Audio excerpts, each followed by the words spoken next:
Hello, everyone, and welcome to the 2018 Pride Panel Q&A. Thank you all so much for coming out. My name is JD Garza. I'm a counseling technician here for College of the Sequoias, and I am gay, I use the pronouns he, him, and his, and I'm really excited to be here. I'm the co-advisor for the Pride Club, and I'm so stoked that these students have been putting in a lot of work this year to make sure that we're having events that represent students within the people within the LGBTQ plus community.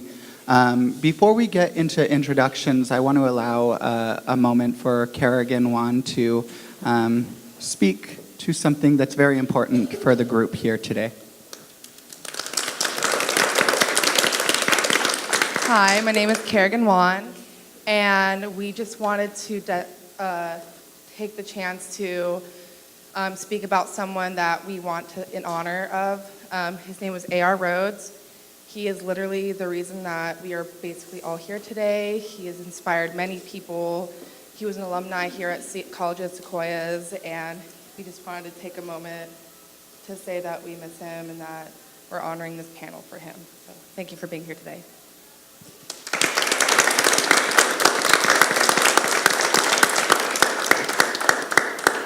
AR was very active in clubs on campus, in student government, and actually graduated from College of the Sequoias last year and was pretty much on the road to head over to UC San Diego, and he passed away over the summer. And he was very impactful to not only the students in the club, the students on campus, but to myself, and I can honestly say to my co-advisor, Kelly Diaz, and he is greatly missed. And so tonight is in remembrance of him.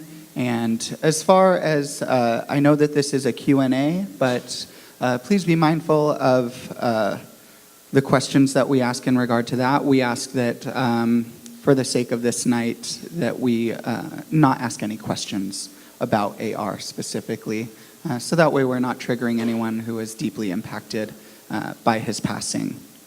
So now what we're going to go ahead and do is I've introduced myself, and I want to let our panelists introduce themselves. So go ahead and turn on your mics if your mics aren't already turned on.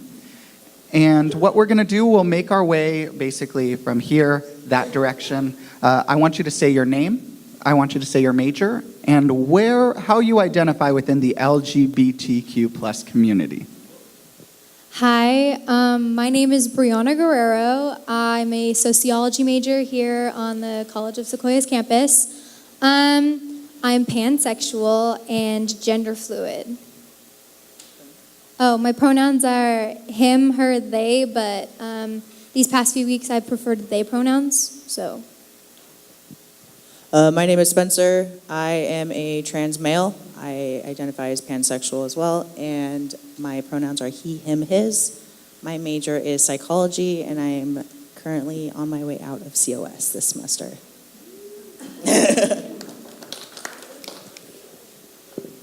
Hi, my name is Alondra Santiago, and I use she, her, hers. I am a straight ally, and my major is political science. Thank you.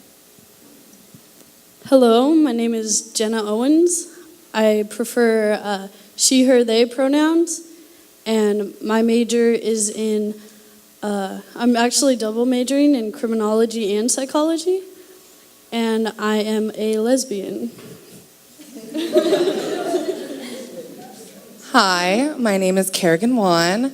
I am a vocal performance major here at COS. I am a genderqueer individual, and I identify as bisexual. Oh, my pronouns are she, they. Hi, I'm Kiki Fears. What else? I forgot. I always forget. My major is music, and my pronouns are she and her, and I am a straight trans woman. Hi, I'm Ruben Vela. I am a queer bisexual male. I don't have any preferred pronouns, and my major here at COS is sociology. Hi, I am Dana, and my major is English. I'm a freshman here at COS. No, I'm just kidding. Obviously, I'm not. My name is Dana Galanti. I am the trans program coordinator for the Source LGBT Plus Center. I'm also mom of a 16-year-old trans son. He'll be 17 on Sunday. Ooh, we're getting old, babe. And I use she, her, hers. Hi, I'm Casper Shaw. I am a trans man. I am asexual. I use he, him, and I'm currently majoring in theater arts, but I think I'm going to double major in that and American Sign Language. Awesome. Let's go ahead and give a round of applause, our first round of applause for our fabulous panel.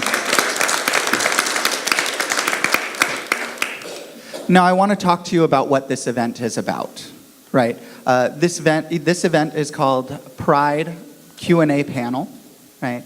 It's pretty straightforward, question and answer, right? So this is a chance for us to interact with people who fall within the community that is LGBTQ+, right? That is a mouthful, I know. But this is a chance for us to really kind of ask questions that we may not know the answers to. This is a chance for us to, if you've ever heard someone say, I don't want to sound offensive, but can I ask you this question? This might be a safe place for us to ask questions, right? This is a chance for you to explore more of what the LGBTQ+ community is about and what it stands for uniquely for each one of these individuals up here. So I want to remind everyone, as you were coming in, I know you saw that table and we had that anonymous question box. We brought it in, so if you would like to post or pose an anonymous question, you can like sneak off and pretend you're going to the restroom, but then, right?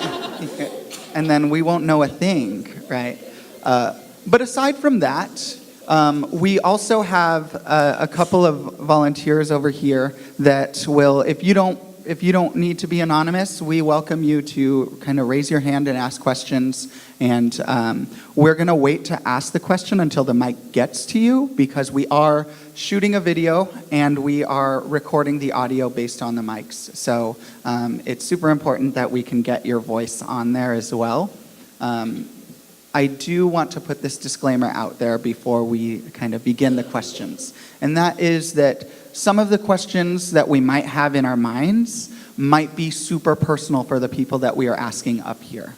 So while we want to be open books for you all, we want to be mindful of some of the questions that might be triggering or too personal for the people that are up here. So the people that are here, we do reserve the right to decline to answer a question. And if you find yourself asking that question that gets declined, I would be more than happy, or I'm sure one of the panelists would be more than happy to speak with you afterwards to explain why, right? We're not trying to shame anyone here, but it's a matter of, it's a learning experience. This is a learning experience for all of us. So, with that being said, panel, are you ready? Yes. I think the panel's ready. So what I want to do is, let's go ahead and open this up to the audience first. Is there anyone that has any specific questions in mind about the LGBTQ+ community? Don't be scared.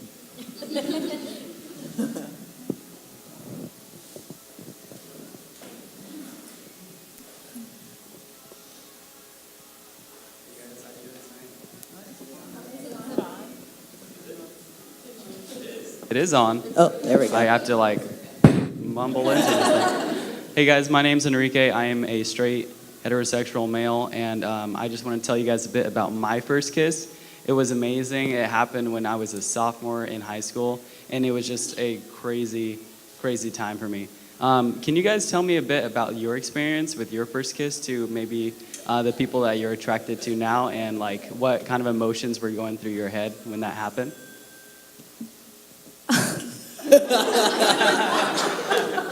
Oh, goodness.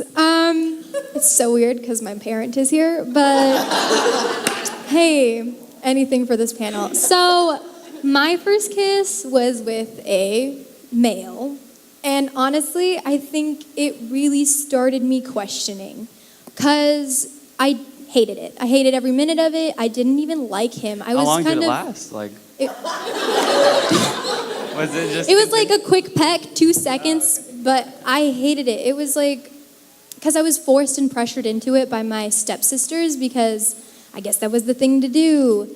So I think that really did start getting me questioning because I was like, why did I hate it this much? Because I feel like I shouldn't hate a first kiss this much. I get first kisses aren't the best thing ever, but I feel like I shouldn't have hated it that much, and it definitely started leading me to questioning.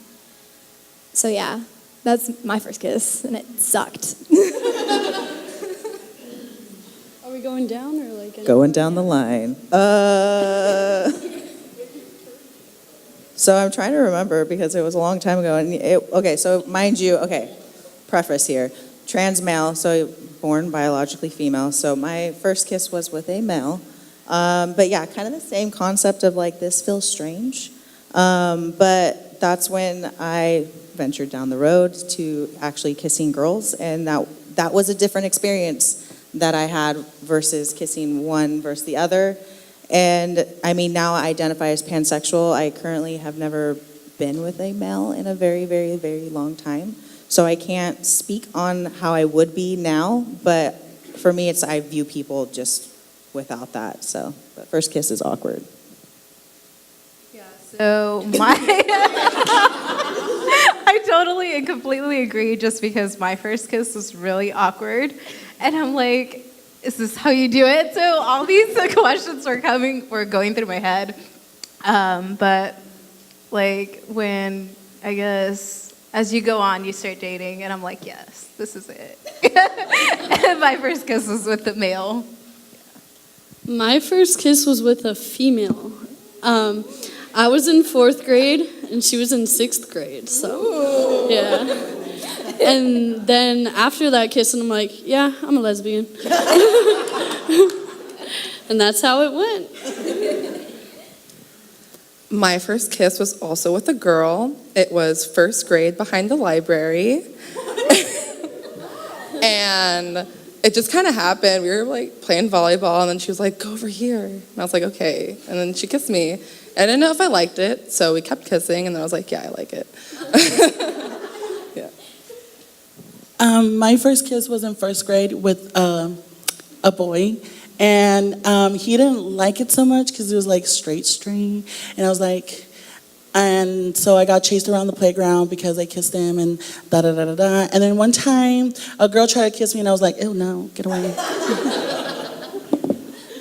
Well, my first kiss was actually with one of my best friends, and it was actually kind of awkward because we did it in her house. Well, we did it in her room, door locked. Well, I guess her dad was there, but he didn't really know what was going on. And just like Brianna said, I actually just started questioning. I'm like, is this what I want for the rest of my life? And then my first kiss with the guy, let's just say it involved a lot of tongue. Like, just, it wasn't the best thing, but I now know that I guess it's a part of who I am.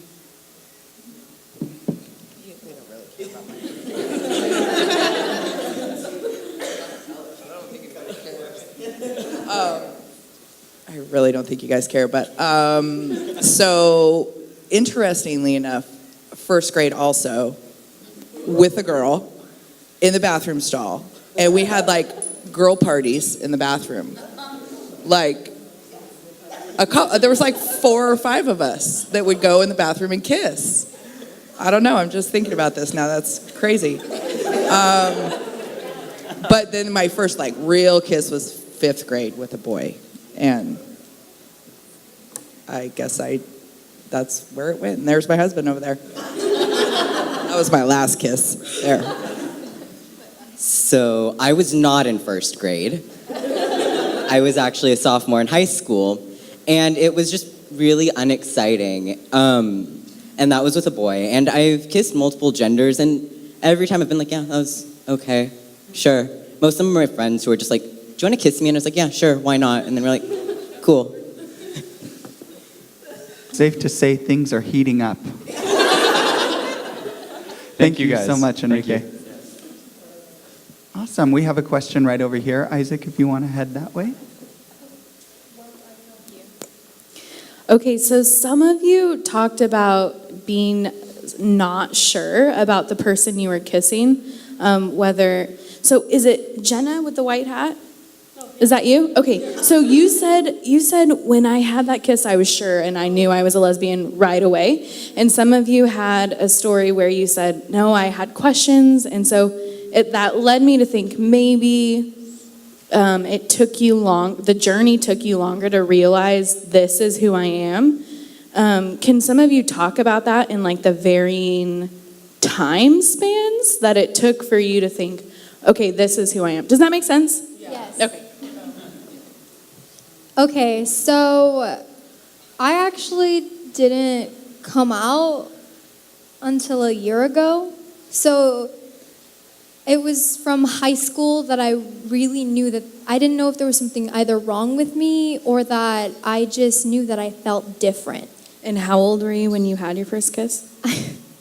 Sorry, I don't want to I was make in this eighth like grade. a conversation, but okay. It was I'm just eighth curious. grade summer. It was eighth grade summer, so going into high school. That's like, it was eighth grade summer and I was going into high school, and that's when I was like, okay, I know there's something wrong. But it's like, I never had the terms for it, and I never had the guts to really look up terms for myself or like look into things because I was just so new to this community. And it wasn't until last year that I went to Pride Club for my first time that they were going over terms. Our previous president was going over terms about androgyny and pansexuality and gender fluidity and everything like that in between. And I was really starting to click with a lot of it. At first I clicked with androgyny because I always felt like I didn't ally with either gender, but then it led to gender fluidity. So yeah, like from high school to college now.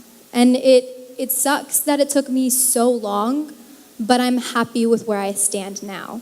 Because if I had to go through that journey again, I think I would do it the same exact way. Because I think everybody deserves a chance to be happy and figure this out and take as long and as slow as you want, because you have to be sure of what you want in your life. And I wouldn't be any happier with my decisions now, so. So part of my journey was, I guess in a sense, like jumping through different orientations and stuff like that. So I actually came out to my parents when I was 16 as being gay.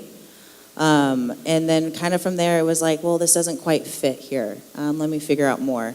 And it wasn't until I'm much older than some of you, except for you, Dana, don't worry. So I didn't figure out my gender identity until I was about 24, 25. Really started questioning it then. Once I figured that out, that's where things started lining up and making sense. And so it took me a really long time, and kind of the same concept. I didn't have the term for it. I had heard about trans people, but I didn't understand exactly the concept of what it meant, knowing that everyone experiences it differently. And so, like, I am trans and Casper's a trans male as well, but we experience that identity in a different sense. It means something different to us. So I can speak from the perspective of just myself. But once I figured that out, that's where I kind of figure out everything else, and understanding that I was more pansexual than maybe straight or gay or bisexual is because for me, I want somebody who will see me for me, and I only see them as a person, not as a gender.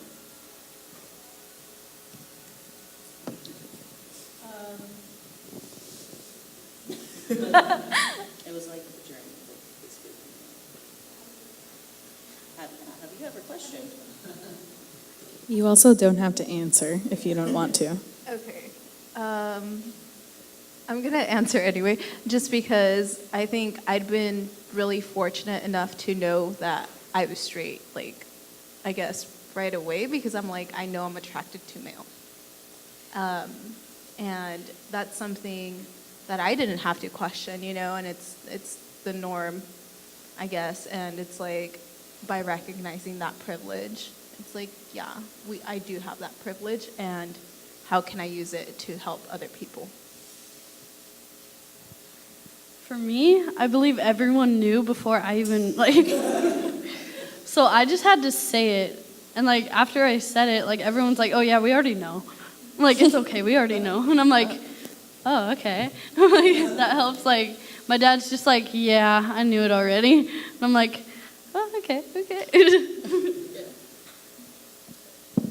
Kind of piggybacking off what Jenna said, I think I've always known that I was bisexual, but with my first kiss, it was more, I was really scared because I grew up really conservative. I grew up being told, oh, it's really normal to think that girls are pretty like that. It's just because you're jealous of them because look at you, you know? And growing up like that, it just kind of didn't make me come out. And then when I got to middle school, someone called me the F word. I don't like using it. And it was like, oh, what is that? And so then my journey kind of, I guess, officially started from there by actually being called that. And then I didn't come out officially until my senior year of high school of 2016. And now I'm here. So, yeah.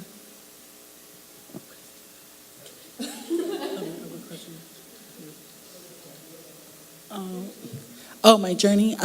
So I came out as gay, but I always knew that I was a girl since I was 5 years old. I just never really expressed myself because I was told a lot to hide it or act more masculine. But then something clicked in me around high school. I was about 15, 16. I was like, okay, you are a girl. You need to start expressing yourself. But I kept on reverting back and forth to where it made me kind of depressed. It made me really suicidal because I wasn't happy being a male. I was more happy being a girl. And it wasn't until I started transitioning 2012, I was 19, and I finally realized that I was transgender, but I still kept on going back and forth.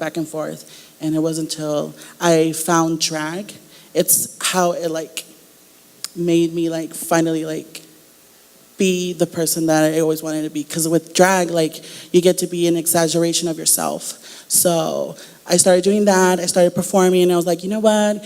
Fuck all those stereotypes. And I started becoming more, I started leaving the house as a woman, and then it just snowballed into transitioning, getting hormones and all that, and blah, blah, blah, blah, blah. So yeah, it took me a while, but I'm here. As far as my journey, right after that kiss, I just started questioning everything. Am I straight? Am I gay? Because I didn't really know that there was an actual term for it. So it wasn't up until my sophomore year of high school where, lo and behold, it was in gym where I just started seeing all these male bodies, fat, skinny, slim, muscular. And for a while, I actually thought I was gay. No, I have to come out as gay because that's who I am. So just like my sister piggybacking with her gender identity, I was piggybacking with my sexual identity. Am I gay? Am I bi? Am I straight? I just didn't know which one to choose. But I actually officially sought out that, yeah, I'm a bisexual male, the slim percentage of us, but, and it also had to do with my culture. Having that whole machismo outlook, being raised Mexican and Catholic, you have to be there for the women. You have to basically be a man, and I knew that wasn't who I was. And that's pretty much it. For me, so when I was little, I definitely was okay, something's up, but I didn't know that was okay. So I was like, but nothing's up, right? Right. Wrong. So it really wasn't until middle school, high schoolish, around there, that I started really being okay, something's up, but I'd never heard the term LGBTQ+. So I still was just like, no. And then my freshman year, that was when I, for the first time, was exposed to the community. And I was like, oh, okay. But I'd spent so long telling myself I am a straight girl that I was like, there's no way, right? And then at the end of my junior year, I came out as trans. I had figured it out definitely before then. I just didn't know how people would react. I thought people would take it badly, and a lot of people did. But, I mean, those are just people that aren't in my life anymore. I never actually really formally came out as asexual. I just kind of was like, yeah, if someone asks, I'll answer. But, like, it wasn't until I started doing public speaking that I ever would introduce myself as asexual, which, for those of you who don't know, just means I'm not sexually attracted to people. And that definitely was very confusing when I was in high school, because, my friends would be like, oh yeah, I want to have sex with this person. And I'd be like, what about going out on a coffee date? Like, that sounds way more appealing to me. And of course, you don't hear people talk about asexual. You hear lesbian, gay, bisexual, transgender, and you might hear a couple other things thrown in there, but you don't hear asexual. So, you have this 14-year-old kid who's just like, well, something's definitely wrong, but I'm not going to talk to a doctor about it. Which, if something's wrong, please talk to a doctor. Yeah, I'd say that's my story. Here I am now. And then, like Spencer said, we do experience being trans differently. Thank you so much. Thank you. Can I ask a follow-up question? Are there any of you that grew up outside of Tulare County? Cool. Okay. Just because some of you said you had never heard the words LGBTQ or things like that, so I was just curious. Thank you very much. All right, it looks like we have a question right over here. Okay, so I don't know exactly what, if you guys are all Hispanic or all Caucasian, but what role did anyone who is, what role did your culture play in your identity or gender? Anyone who would like to speak about that?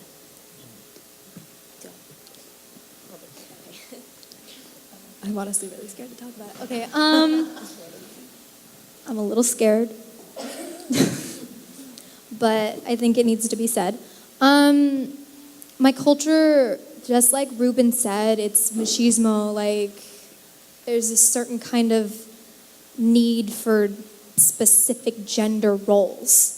And I knew I never fit into any of them, and I never knew why. In fact, for the longest time, from when I can remember, I always thought there was something wrong with me, physically wrong with me. I thought, I don't know, maybe I'm mentally ill. I didn't know because I was never exposed to any of this growing up.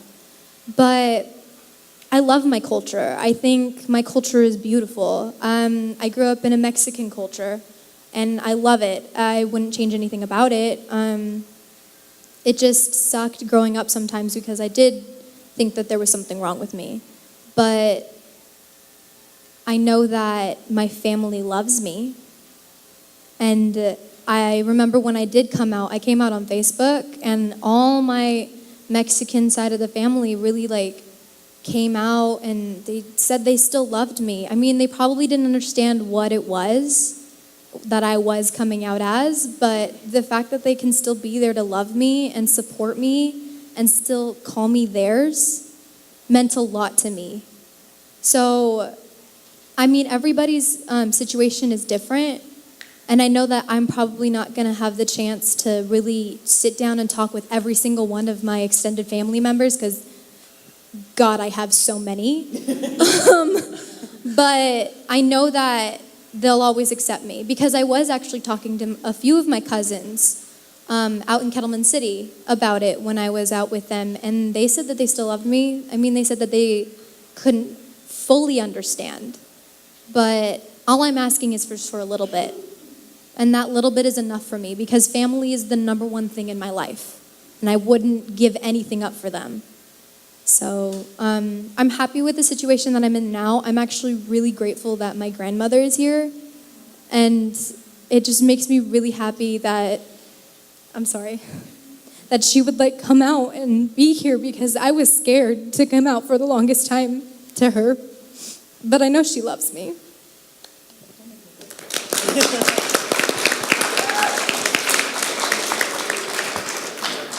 I am not a crier. Do not make me cry.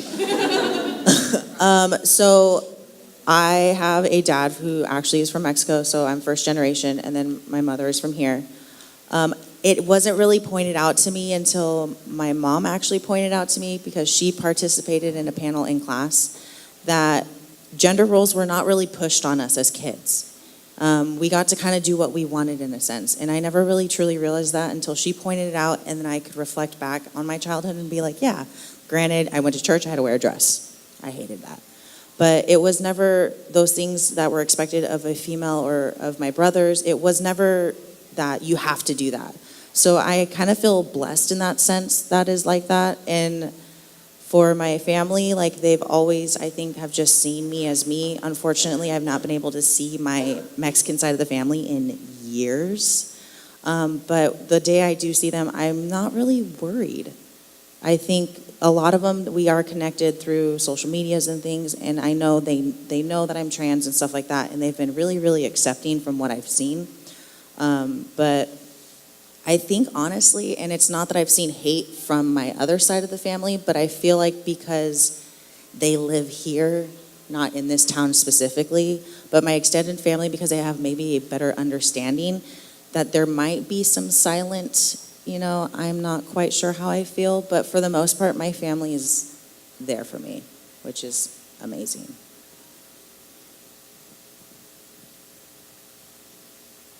I'm actually 64% German, so I know it to the T.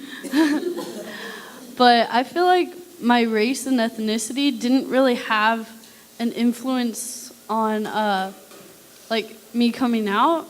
Like my family was always like, oh, if you are, I'll accept you no matter what. So I was very lucky that I had a family that actually like let me express who I am, knowing that I hated wearing dresses as a kid. So my mom would dress me up as a little boy all the time. I was the most tomboy ever. I hated baby dolls, nothing girly. So my mom, she's like, that's who she is. That's who she wants to be.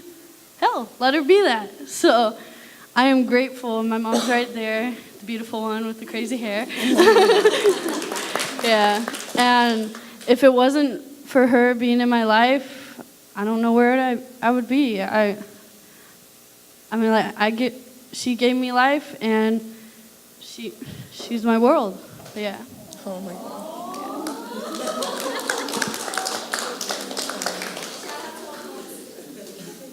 I actually, well, first off, I'm white, shocker. Both sides of my family I never had a good relationship with, and it's because my parents had me when they weren't married. And especially on my mom's side, that's like, oh no. So I was kind of basically disowned for a while from a lot of my family. So when I was growing up and my family actually started noticing, oh, she's kind of not normal, and I'm pretty sure, was checking out that girl at the mall that one time. Like that they just catched up on stuff before I did. So, of course, when I came out, they were just like, of course there's something wrong with you. And for a while, I was like, okay. And I mean, it does hurt because there's not really a culture with my family besides, oh, if you have money, you have money. If you're married, you're married. Just repopulate, have kids, go to college. It's just simple stuff like that. But it was actually like really hard to come out and realize that you're kind of alone in that aspect. But then when I got to college, I actually created a sense of family, And actually, the only person that I probably consider actually someone in my family is my godmom over there with the purple sleeve. She adopted me. She lived next door to me. Well, she didn't live there. Her son lived next door to me, and she adopted me slowly but surely. I love you, Sheila. Thank you for being here. The reason why I struggled like going back and forth was because I was scared of my dad's side of the family. They're like very, very Mexican, and my parents are both from Mexico. So that's why like I was forced to, well, not forced, but the only reason why they made me act masculine was because they were scared of what can happen to me, like being bullied or whatever, which eventually did happen. So the reason why I kept on going back and forth was because I was scared and I was so worried about society, but I started realizing that I have to do this for myself and be happy for myself. And then the two people that I was really, really nervous about telling was my grandma and my grandpa. They are both from Mexico and speak nothing but Spanish. I came out to her like in 2014. I was doing drag, and while I was getting up in drag, I had to like get ready real quick and hide it from her. But I was like, you know what? I'm just gonna tell her. And I came out as a drag queen and as a trans woman, and she was okay with it, and my grandpa was too. So it was a win. And then my parents are very supportive. Yeah, just like what my sister said, for both of us, our parents are very supportive in a way. And I say that mostly is because they still want that those gender norms for us, being raised in the Mexican culture. Like they want her to be an independent woman, but they also want her to find a husband and cook and clean. No, she's not. And for me, they just want me to settle down with someone who I really love, knowing that, shocker, I'm queer. So in a way, culture does play a part in our coming out story because they wanted to be that cookie cutter all-American family where no one is gay, two sons or two daughters or whatever. Well, in our aspect is the daughter getting married and having a husband and having her kids, and me having my wife and my kids as well, but it didn't turn out that way. So I was actually afraid to tell some of my cousins on my dad's side of the family because they're racist, they're homophobic, they're xenophobic, basically a whole laundry list of things. And I knew if we were to tell them that my sister's a trans woman and I'm a queer bisexual male, they'll just like flip out. So I think those are the only two people that we were afraid to tell. But other than that, most of our family on our dad's side is very accepting. They love us for who we are. They wouldn't shun us. They wouldn't do anything to us. They're just very accepting because they now know that society is ever evolving. And so with that playing a role, they just won't back up from loving us.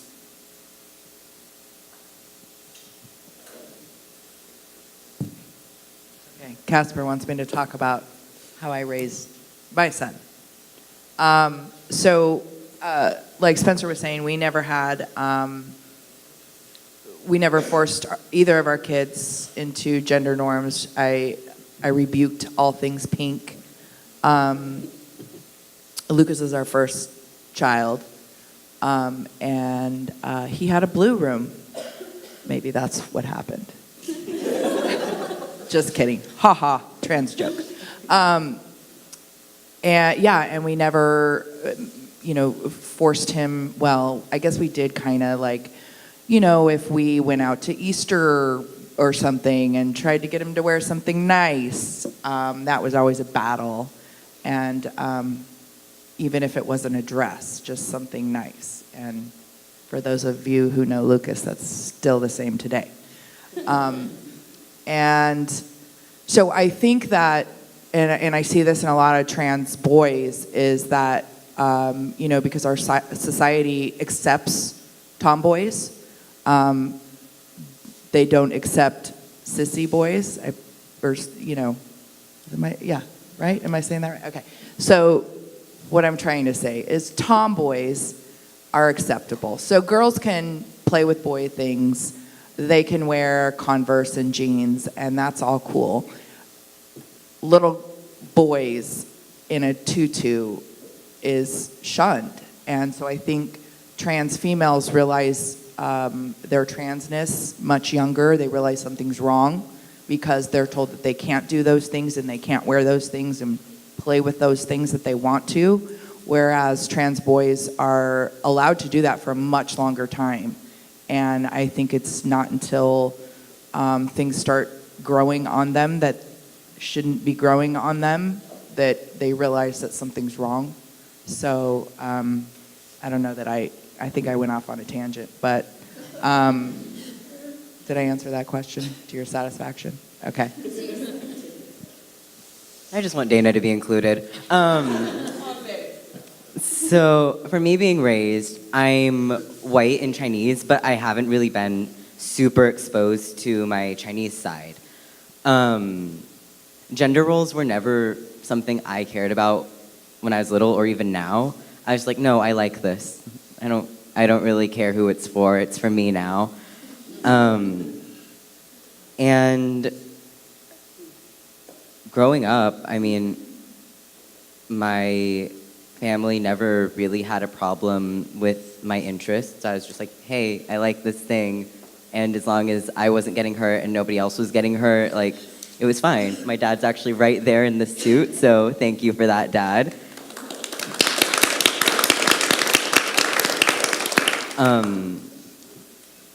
And even after I came out, my dad has never given me any problems about like, you're not worried that's too feminine? My mom has, though. So it's really, like how you were saying, it's okay for a little girl to like boy things, but not for a little boy to like girl things. Yeah, I've definitely noticed that since I came out. Because before I came out, everyone was like, yeah, you can like whatever you want. And now, it hasn't happened a ton, but people definitely like, are you sure that's not too feminine?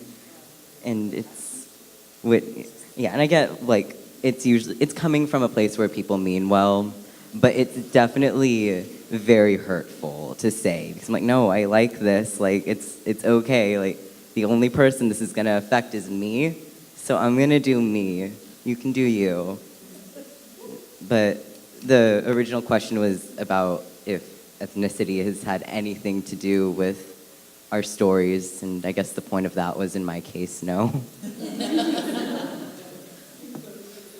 If it's okay with you, I would like to respond to the question as far as ethnicity and culture. I am Hispanic and Mexican, right? But I felt like growing up, my parents were never like pushing like the Hispanic or Mexican culture onto my family. Like, I mean, we ate like tortillas, rice, and beans, right? Like that.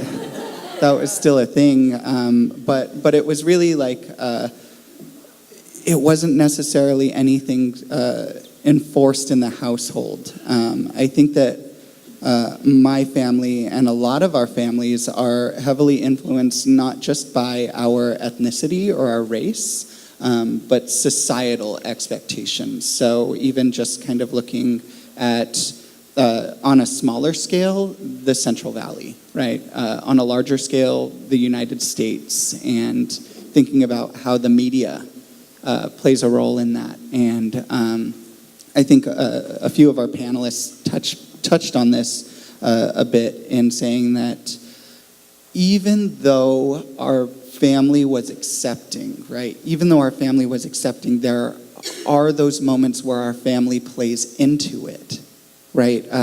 Where my brothers and sister and mom and dad made gay jokes or made transphobic jokes. And it was one of those things where, for me, as a rebellious person by nature, when I was in junior high and high school and kind of figuring myself out, among the school, I felt comfortable to be like, yeah, I am this. And so for a while I was like identifying as bisexual and everything. But as time went on throughout high school, I started kind of becoming more comfortable with it, but I never told my family. And it was one of those things where I don't think it was our ethnicity that played a role, but I think just societal expectations that played a huge role in not just me thinking that it's not okay, but me thinking that it's not okay because I think my parents or my siblings are going to treat me a certain way. And because I don't want to officially say this and ruin my life. And it's really awesome. I think there was a trend throughout this table of us having a positive experience, where our families were accepting, and kudos to family members that are here today. It's really awesome that you are here. But also in acknowledging these positive stories, recognizing that there still is work to do. There are still people who are shunned by their families. And so it's in those instances where, how do I contribute to it, even though I don't see myself as the problem? So yeah, that's kind of my story, and I hope that it's okay that I shared. Thank you very much. All right. Let's kind of go some questions over here on this side. All right, you're going to have to hustle up there to the top. Go, right? Hi, it's not a question, but I don't see a black person on the panel, so I would speak for that, for my background. As a child, I'm straight, but as a child growing up in my family, we knew who was gay and who was straight. But we have a cousin still today. We didn't question her sexuality. We knew she was different, but as a child, we didn't know the word gay or trans, because that wasn't. I'm much older than a lot of you here. We didn't use that word, and I thought using the word queer was offensive. But I'm listening to you use it. We wouldn't dare use that. But we knew our cousin was different. I'm a piggyback on family. We loved her no matter what, and that's the way my black heritage. I'm pronouncing it wrong, but we accept our family member, and there was no question. Now, for my sister, her daughter came out. My mother told my sister that she was gay, and my sister didn't believe that she was gay. Oh no, she still dressed her in girls' clothes and stuff. But Brittany was fighting, pulling against her. So when she went to Bakersfield University, that's when she finally came out to my sister and said, yeah, this is who I am. And my sister couldn't accept her, but we accepted her. So she's still learning how to accept her daughter. But she's married now, happy, and but we have those gay, straight, trans in our family as well. So I didn't see a panel up there. For me, myself as well, but I'm straight.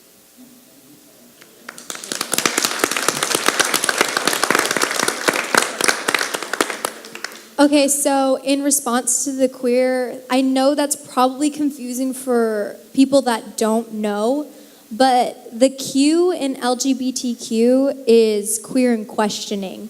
And I feel like queer, in my personal opinion, I know it's different for everybody and not everybody in the LGBTQ community uses it, but I think queer is a term that for so long it's been used as a negativity, like as an attack on the LGBTQ community. It's a matter of us taking that term and bringing it to us and saying, we're gonna use it now and you're gonna deal with it because you can't hurt me with that anymore.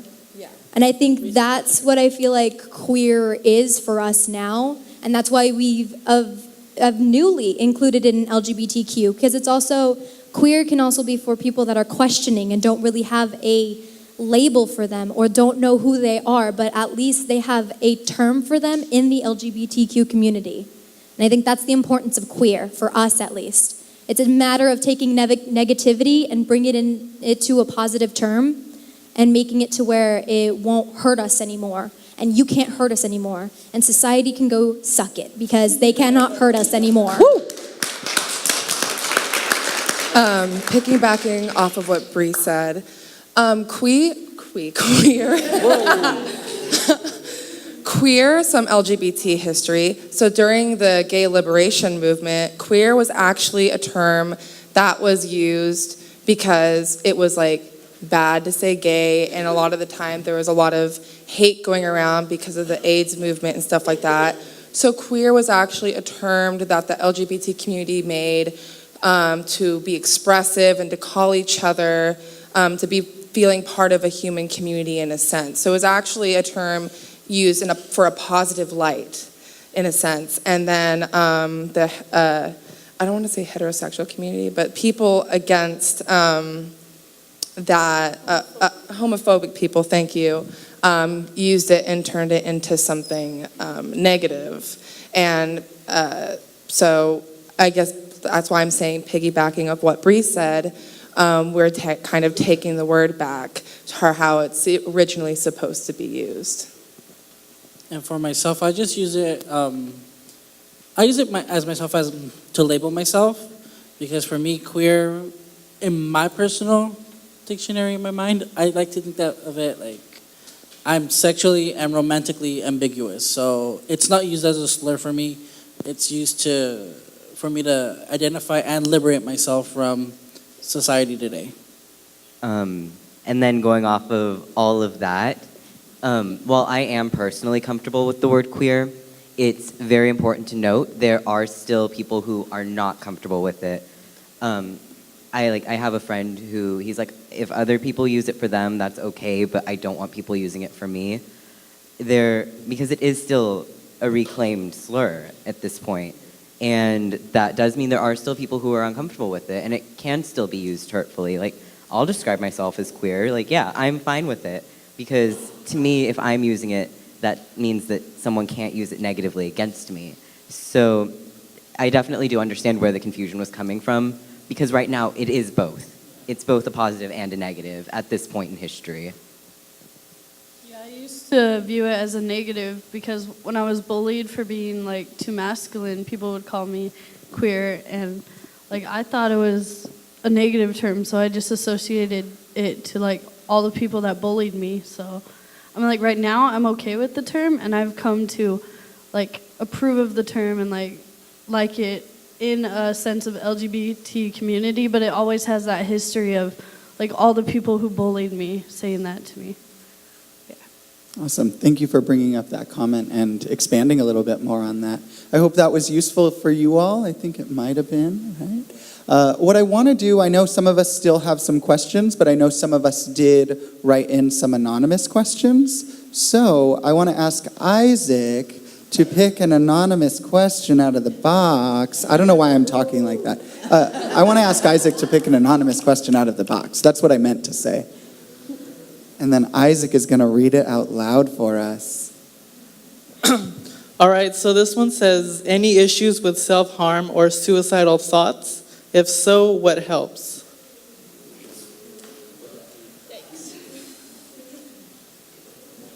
I know.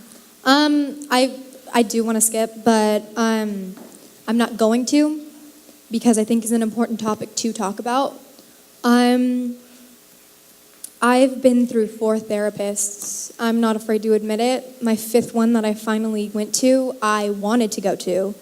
And that was my initiative. It wasn't somebody telling me to go to therapy. It was my initiative to go to therapy. And if you have the initiative to go to therapy and actually find somebody for you, then it'll make you feel so much better about going. Because I actually want to go sometimes. But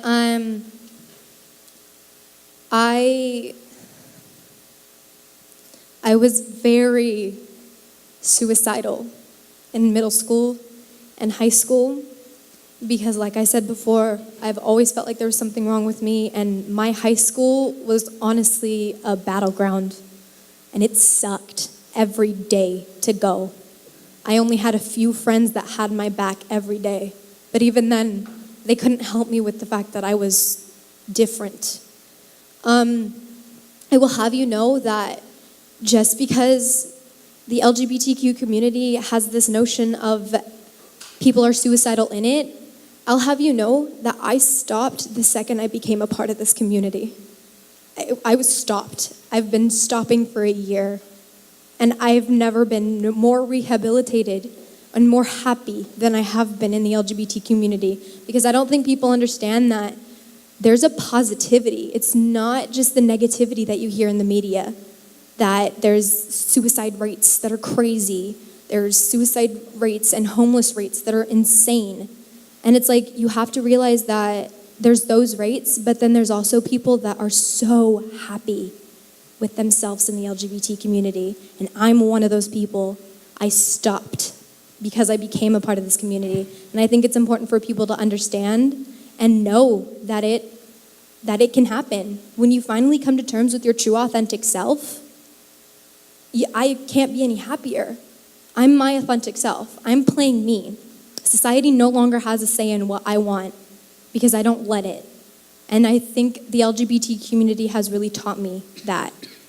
And I just want people to understand that there's a positivity in this world that I don't think the media shines enough light on. And I love it to death. And I wouldn't be me without it. And I'm trying not to cry, if you can't tell. But I know I'm going on a long tangent, but I like to stress the importance of that. Because it's been a struggle. And I'm happy that I'm away from that now. And I'm happier because of it. So. Can I say something? So I think, like they're saying, it's one of those things that unfortunately it kind of, in a sense, almost goes hand in hand in this community. And that's the scary part. But I think the big effect, like you were saying, you found that community. I struggled for a very long time. I hopped through therapists that were forced to until I reached a time where I'm like, I need to find help for myself. And I struggled a lot growing up, and especially when I was trying to search and find this identity, understand who I was, that anxiety, that depression, that stress, all of that was overwhelming. Like to the point where, yes, I got medication, I got help, and it helped because I wanted the help. And that's the biggest thing. But it's not medication that will fix it. It's what you will do for yourself. Because unless you're willing to make that change for yourself and see yourself in a better light, you can't grow and become that person. And like I said, I was on medication. Once I got on actual hormones to start transitioning was the moment that I said, I no longer need this. Because now I'm getting what I need for myself to better myself. And I think this is a really important topic. Yes, it's a hard topic to talk about because it is real and mental illness is a problem. But being in this community is not the problem. It's the fact that what we have to face every single day from people who don't accept us. Because for trans people, I know the rate of suicide and depression is over 50%. But there have been studies that have been happening where when those trans people get acceptance from just at least their family, that percentage drops drastically. And I'm happy. And it's just knowing that if we can accept each other, I can accept you if you're straight and you can accept me for being me, that right there will bring the community together and drop this. Because that's what it comes down to, is a lot of people just don't feel accepted in whoever they are, even if they're not in the LGBT community. It's just finding acceptance within our community as a whole.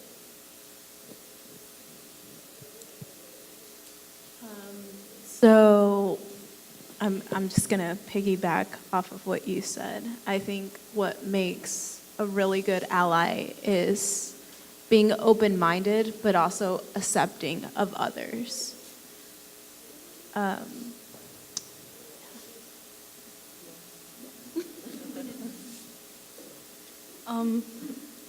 I had like repetitive stories. I dealt with bullies. Like people would come up to me and just tell me to kill myself.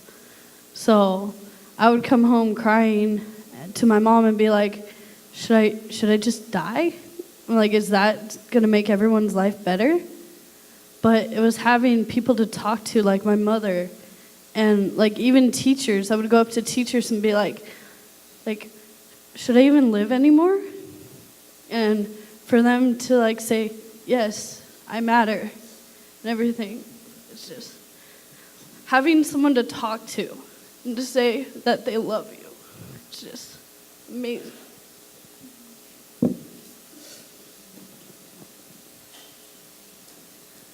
Just like most of the people in this room, I also was bullied. My 4th grade year, I was put in a trash can and rolled across the blacktop because I was one of the fat girls. I still struggle sometimes with accepting and loving myself, and I never honestly started the journey of loving myself until I became a part of this community and I started meeting the people in my life I have now.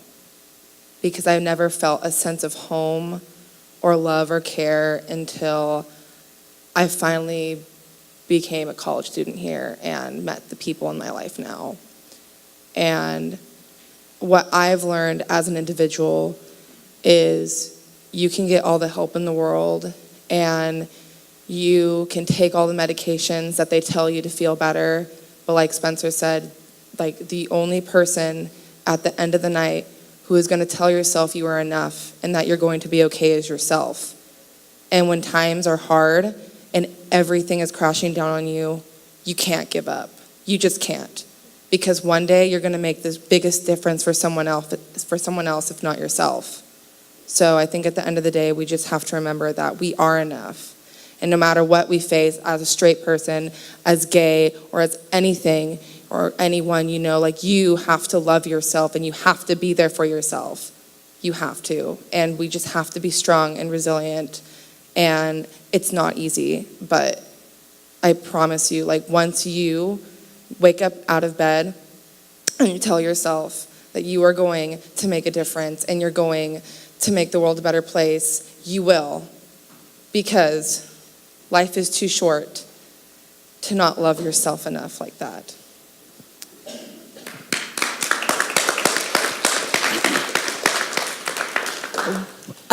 I did struggle with bullying and stuff, but I'm not gonna cry because I'm a bad bitch, so. But even though they like bullied me and stuff, I would fight back. I would say, shut the fuck up, you know what, you ain't shit, you ain't never gonna be shit. Yeah, so I was like really tough and I didn't let them like bully me, but it did hurt at the end of the day, but I was like, you know what, no, you ain't gonna get the best of me, so I was like strong, so, yeah.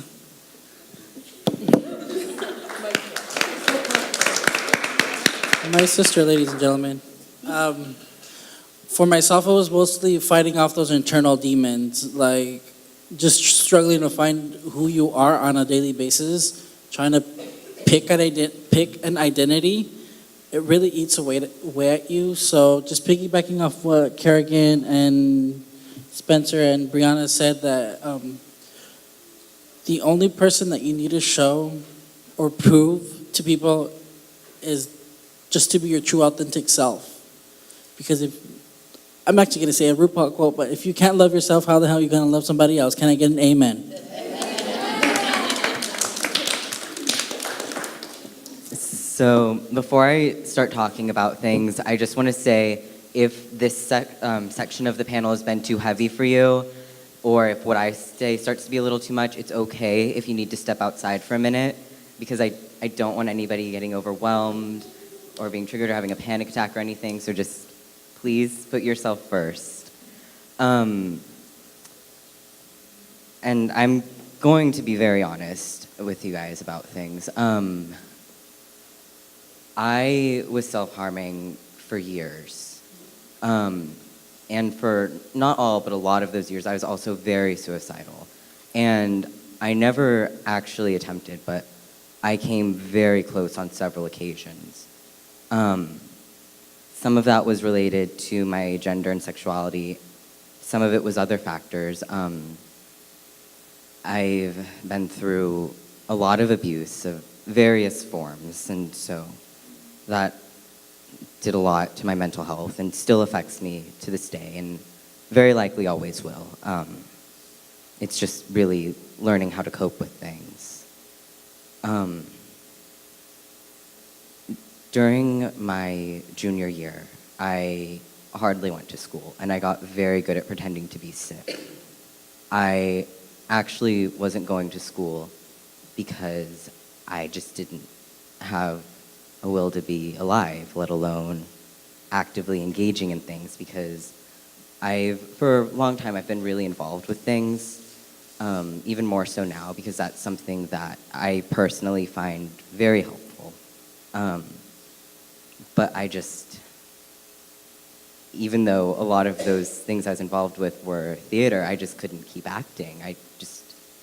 It was too much. I had just moved out of my parents' house because things were bad there. To this day, I'm still trying to fix my relationship with my mom. It's rough. And I didn't go to school to the point where I actually got kicked out of school. I had to switch schools. And by February of my junior year, I was convinced I wouldn't live another year. I was like, whatever, I'm gonna just get through the school year.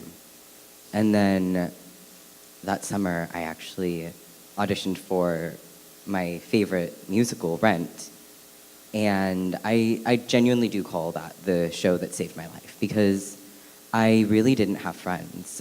Right before my junior year, not only had I just come out of a really abusive relationship, my mom had spent about a month and a half in the ICU, about 2 months in the hospital in total for a suicide attempt.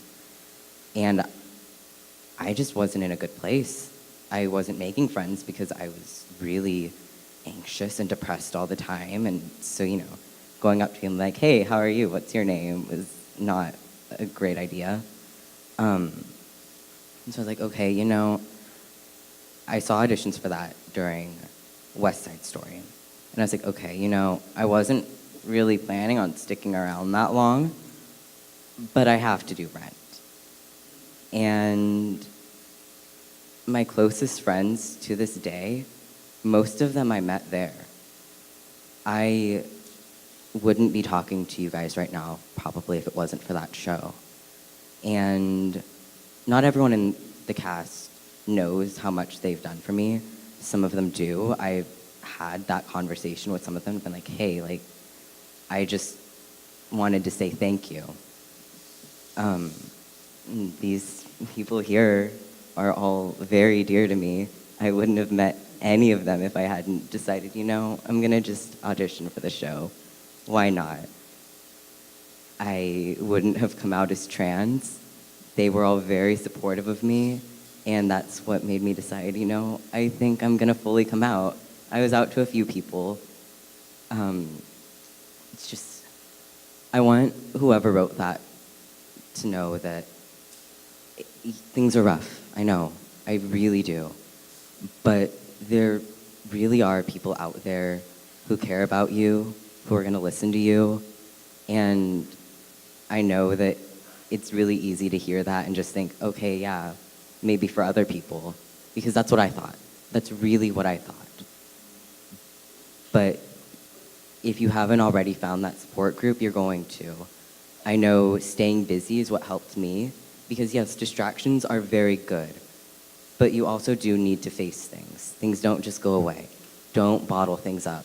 If you're gonna take anything from what I've said, please take that away. Don't bottle things up, because then they just build up and up and up until they explode. But, yeah.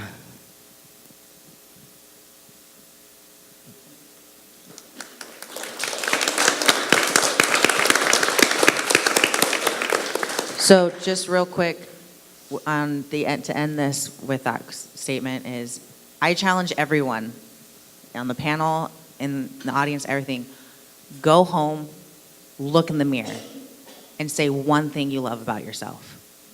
Because if you, they hate, because I do it to them all the time. You say something bad about yourself, I say 2 things you gotta say nice about yourself. Go home and challenge, look at yourself when you say it. Don't just oh, I love this about me. Look at yourself. Because if you can't look yourself in the eye and say, I love this about me, you can't go out loving other people until you love yourself. And you gotta look yourself and say that I do. Thank you, Spencer. Real quick, can I add something? As the mom up here, I want to scoop all of you up and protect you and love you and hug you and squeeze you. But I can't, well, I guess I could, but. take a while. Just know that there is someone who loves you. There is someone who needs you on this planet, and all you have to do is reach out. You can go to the Source website. My number and my phone number and my email are on there. You can reach out to me. You don't have to be trans to do that. Whatever, I don't care. But there is somebody out there who loves you, and there's somebody who needs you here. So please reach out and don't go through this alone. Thank you. And I do just want to acknowledge that question is very heavy, and I do want to thank and express my deepest appreciation for all of you for being so willing to share in such a public manner. Let's take a second, give these people a round of applause.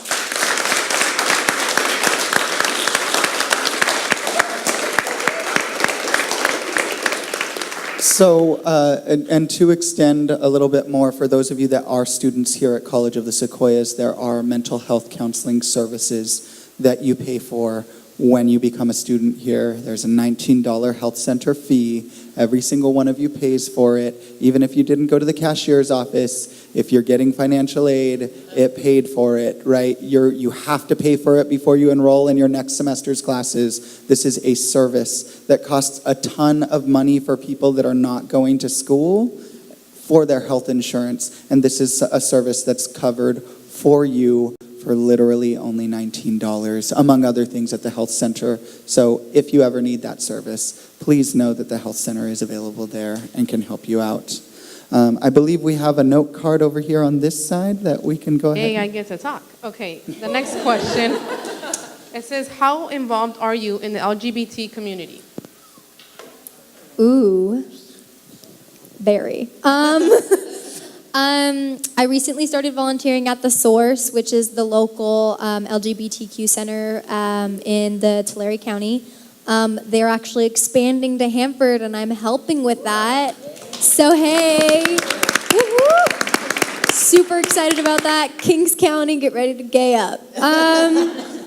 Yeah, I think because next semester, am I allowed to talk? Okay, I'm going to say it anyways. Next semester, I'm going to be the president of Pride Club, and I have a lot of ideas that I really want to just be out there. And it's like, I should tell you, I know it's a tangent, but I should tell you, I actually came into COS as a bio major, and I changed it when I got into Pride Club and I started realizing my true passion is in sociology. What I really want to do in my future is really help LGBTQ youth in our United States, because I think they need help, and I want to be that person to help. So I did change my major because of this community. So that's how inclusive I want to be. And right now I think I'm doing good steps to be inclusive now. So yeah, come to me if you want to talk. So I would say I'm pretty involved with our community because I obviously am a member of Pride Club. I have participated on panels like these left and right. I could literally have lost enough fingers to count now because that's how many panels I've been on.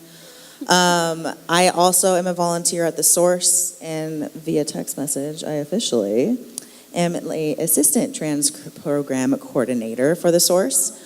Because I help facilitate the trans group that we have, the Transparent in Transcending. Yes, I always just want to trans something. So that for me is, I think, the biggest thing that I participate in, because it does mean a lot to me to just sit down and talk with people who are, like-minded or are coming in lost and confused, and helping people understand. And I think that's just my biggest role that I want to play, is the understanding factor.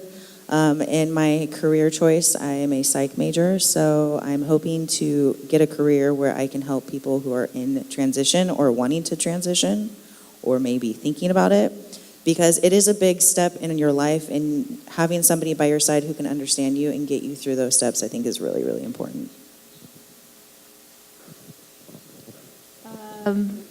I am as involved with Pride Club. I think that's as involved as I get, but personally, any time that I experience, not Okay, I'm trying to figure out how to word this, but I guess if I'm with a friend or I hear something homophobic or transphobic, it's just the fact of standing up and being like, hey, that's offensive. Please don't do that. You're offending my friend, and that's not okay. But I think it's just the advocating part that I try to kind of emphasize. Yeah.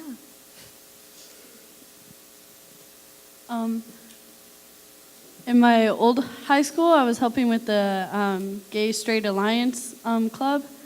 And then now in this, I'm in Pride Club. And this club has actually helped me not only like get out of my introverted turtle vibe, but now because of this club, I feel like a whole different person. So I want to invest as much as Pride Club invested in me and more into this club, because this is me, and this club and everyone in here is my family. And I love you guys and want to give you guys as much as you gave me. And yeah. We love you too, In high school, I went to a really small high school. I went to University Preparatory High School here on campus. So I've been on the campus for a while. I was an officer in high school, and then I joined Pride Club last semester. Yeah, I joined, because being a music major, it takes up a lot of my time practicing my art and getting to know my art and myself. So I help out the best I can. But last semester, we all kind of got together and had this idea of actually a diversity center on campus. So right now, that's one of our goals, and we're striving towards creating a diversity center on campus in honor of AR Rhodes that we mentioned earlier. And I'm not trying to promise anything, but it's totally gonna happen. Like, we're gonna work hard. We're gonna work hard. We're gonna fight, yeah. I'm a fighter. Well, I'm very involved in Fresno. I do drag shows and we do fundraising. I perform at Fab in Tower District, and then I perform at Club Legends. So if you want to come, yeah. So I'm pretty. I try to be. Yeah. So. I don't know what to say. For me, it actually took taking a sociology class here on campus, and part of it was that we need a volunteer at an organization here in town or county-wise, I think, and just write about your experiences. And I've heard about the source for a while. I just never knew where it was. So it wasn't until last semester until I actually found it. I attended one of their volunteer orientations, and I started being a part of what they stand for. And I'm currently in their leadership academy here in Visalia, where we advocate for health, trans rights, LGBT rights. Because I kind of always knew that I wanted to help out the community in one way or another. Especially coming from my background, my heritage plays a huge part. Being a queer person of color, that's just like, I naturally found that as my calling. And I'm here to say that if it wasn't for kind of being involved in Pride Club, even though I don't go to the meetings because I'm usually busy with my classes, and the source, I wouldn't have actually been advocating for what I believe in. Also helping out with my sister with her drag shows because I'm her unofficial assistant. Oh yeah, I told you. Do you get paid is the question. I kind of eat, sleep, breathe LGBT source business, so my husband's nodding his head. Pride, May 26th, be there. Lumberyard. So it's gotten to a point where people ask me if I live at the source, if I'm being completely honest. At the source, I am a volunteer there. I am the president of their youth board, and I'm also a member of their leadership academy. Also, both of them helped with the youth summit we had on Saturday, which wasn't just LGBTQ+, but there was a lot. Kiki performed, and Casper kicked ass as the leader. Thank you. And Ruben helped me and Brian, who is another person at The Source, host one of the sessions. And then I actually was one of the hosts of the event. Here at COS, I am the ICC of Pride Club, which means I meet with other club representatives and we, just talk about things, make sure everyone's on the same page. And then I also just do a lot with Pride Club. And not only have I done a lot here in Visalia, I've actually been sent to Washington, D.C., LA, Sacramento, Riverside, and Oakland? Yeah, is East Bay in Oakland? Hayward, one of those Bay Area cities. So I've been doing things all up and down California and across the country for the community.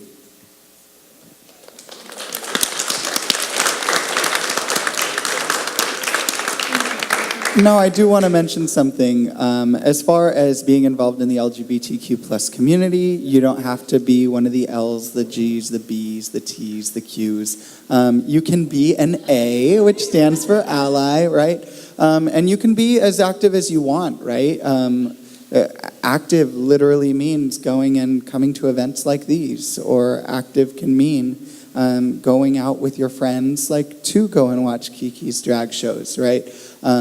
We don't, while it's awesome that we're all traveling and exploring and everything, it's really what's comfortable for you and how much you want to put in, because even clearly as you can hear with Casper, there's a lot of opportunities out there to put yourself out there and to help the community. And your help, whether it's large or small, is impactful. So just keep that in mind, and thank you again for everything you all do in the community. Go ahead. Also, the Source's motto is actually, you don't have to be out to come in. So if you just want to know about the resources that they have, I can say for me and Dana and Casper that we truly encourage you guys to come in and just exactly, yeah. Library, you can come check out. We have a library, the largest LGBTQ library, I think, from like LA to Sacramento. Yeah. And you can check out books on any topic. We've got refreshments. We have a couch. We have a TV. You can just come and hang out. And there are a lot of kids hanging out. Yeah. So, But we have oh, what? volunteer orientation pretty soon. We do. Oh. We're having a side conversation. Yeah. Sorry. We also are always looking for volunteers, and you just come to a volunteer orientation that happens randomly about once a month, and you can come and staff the center, and it's kind of fun. I will say that Catherine is very proud of that library. She's one of the volunteers too. She's a board member, and she kind of founded that library. She ground up. She's so proud of it. She tells me about it all the time when I come in. She's like, look at my library. I got more books. And I'm like, yes, books. Also, it's important to note volunteers do need to be at least 18. But if you aren't 18, the youth board meets roughly every other Saturday. There's been a few exceptions, such as last Saturday. And this upcoming Saturday, which is Pride Prom, it's ages 14 through 24. It's $30, but that includes dinner, a drag show, which Kiki is performing at. So you are getting a lot. So if you want any more information about The Source, it's downtown in Montgomery Square, downstairs. So if you don't see it, if you haven't gone downstairs, try that. And to elaborate on what JD was saying and what Alondra stated, that you just have to stick up for people in the LGBT community to helping out the community. If you see someone being targeted against or even bullied, speak up. Don't be a watcher. You gotta say something. Know that you're on their side. And if that person was struggling with suicidal thoughts or tendencies, at least they know someone stuck up like stuck up to them and wanted them to know that they're there and they love you. So just even being an ally and helping them out means so much to them. But yeah. Thank you very much. So let's go ahead and bring it back to the audience. Do we have anyone in the audience? All right, we have a question here. I can go over. I'll run over. Yeah. Look at me, breaking the fourth wall, right? That's a theater thing, right, Casper? Okay, well, I have like a little mini question first. Pride Club, like when, where, how, what, who, why, when, what? Currently we're in John Muir 107. From 2:30 to 3:30 on Thursdays. We're hoping to change that room next semester back to Kern, where we were originally at, because I want Kern back. Yes. But currently we are at John Muir 107, and we are on Thursdays, just Thursdays, from 2:30 to 3:30. If you want to come and be a member, just come and hang out with us. And that's every Thursday. Every Thursday. Okay, and then I had like a bigger question. I know we talked about culture and how it impacted your journey and just figuring yourself out. But how about like religion? Like if any of you were raised religious, if you still remain religious, or how that affected you? Because I mean, I was raised as a Jehovah's Witness, and I'm gay, and I'm still like, that's just a big old thing that.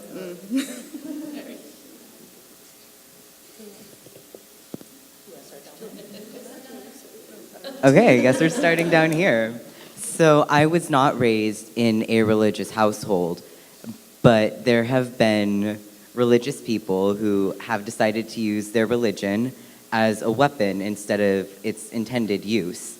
I think the most notable quote, and I bring this up anytime someone brings up religion, and it's because it's my favorite thing someone's ever said to me, is that I'm giving in to Satan's temptation. Like, it's funny, you can laugh. I still want that on a t-shirt. And even though I'm not religious, I am around it a lot because I'm close friends with a family that's very involved with their church. And so they invite me to things a lot. And I'm like, okay, yeah, I'll go. Because they're like, hey, do you want to be in our choir? And I'm like, sure, why not? And last month, every Monday night, they held a reconciliation group. And that was really nice because they got members of the church together with members of the LGBTQ plus community, whether they were religious or not. And that was really cool to see because I saw so many lights going off, like, oh, that makes so much sense. And it really helped get everybody on the same page.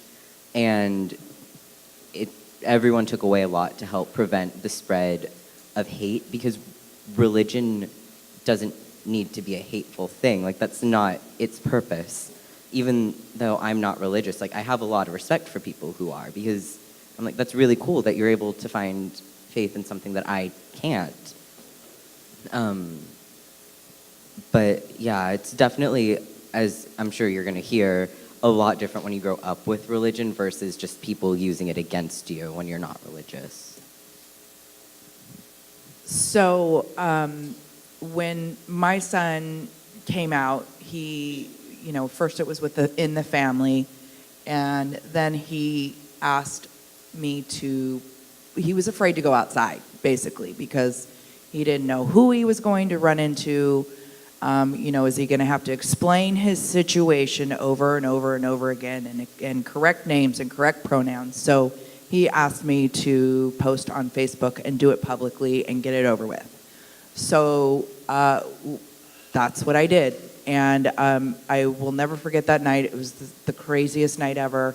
And people that I thought were going to have a problem with him and us as parents for allowing it, and I use air quotes in case anyone can't see that.